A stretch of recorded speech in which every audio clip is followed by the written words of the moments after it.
Okay, so next, the world spends $1.8 trillion a year on subsidies that harm the environment, wildlife, and our climate. That's 2% of the global GDP. So, in a sense, we are financing our own extinction. And this is why I say the government is siding with industry over the health of the people. What are some of these subsidies? I'm just going to go through a very quick list. 620 billion for the fossil fuel industry. That's, by the way, been experiencing record profits. 320 billion for unsustainable groundwater pumping. 155 billion for deforestation. Unknown billions for mining with incalculable damages to ecosystems, and 520 billion for the agricultural sector, which covers things like tax breaks for beef production. Now, interesting side note when it comes to agriculture.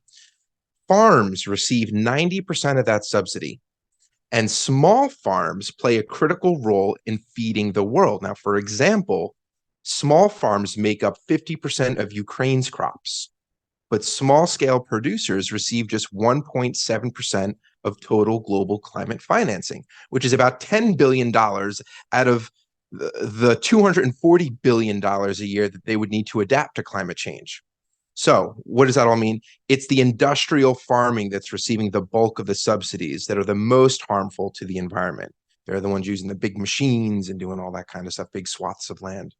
So these industries and world governments aren't exactly transparent about these subsidies, so the costs are much higher than what's being reported. Now, that means that we are effectively financing water pollution, land subsidence, and deforestation that's heating the planet and leading to a loss of biodiversity. And I want you to think about this. Think about this. Humans have never lived on a planet with so little biodiversity. In the history of humanity, you're In the saying? history of humanity, this planet has never had so few species. Are we talking about when we were like fish, or is this like Lucy onward? Humans, Okay, Homo sapiens, gotcha. humans, Human. Okay. humans. Uh, that's well. Here's the thing. It doesn't land as hard. Here's the thing. I wanted to hit. I wanted to hit me. I wanted to feel something right there, where it's like, oh man, this is just really dark. But it's sort of like, is that a surprise? I mean, if you walk down you've got a paved road that you drive a car on, it's no surprise that at that point there is, less biodiversity than there was pre-paved roads. I guess it's something that I feel like most people would assume is the case. I hear Yeah, but why it's I important, think but I think what's important to recognize, it's yeah. not what's important to recognize is that there have been catastrophic events throughout human existence. Okay. Okay. Hmm. There have been catastrophic events throughout human existence. There have been super volcanoes, ice ages, all of these things. Yeah, yeah.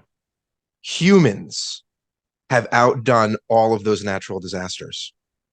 There have been meteors that hit this planet while humans existed. Humans outdid that. All right. That, I think, is what you have to understand. It's not so much, yeah, of course, we're paving over a third of the planet. Of Right. course. Yeah. 70 something percent of the planet's ocean. We're not paving over that. I know, Like, but we're garbage patching it. yeah, but I mean, it's the point of to understand what our competition has been over hundreds of thousands, if not millions of years of existence on this planet as humans. Hmm. That Okay. we, through our industrialization and development, urbanization, infrastructure, whatever you want to label it as, Yeah, yeah. our civilization has destroyed more of this planet than any natural disaster ever could. Any series Gotcha. of disasters ever could. You could have multiple things happen within a period of time that would devastate biodiversity, and it doesn't hold a candle to what we have done. All right. All right. That makes sense. I'm glad that you clarified that. So the point here is that instead of subsidizing ongoing practices that aren't helping, we should be compelling research and reallocation of our tax dollars.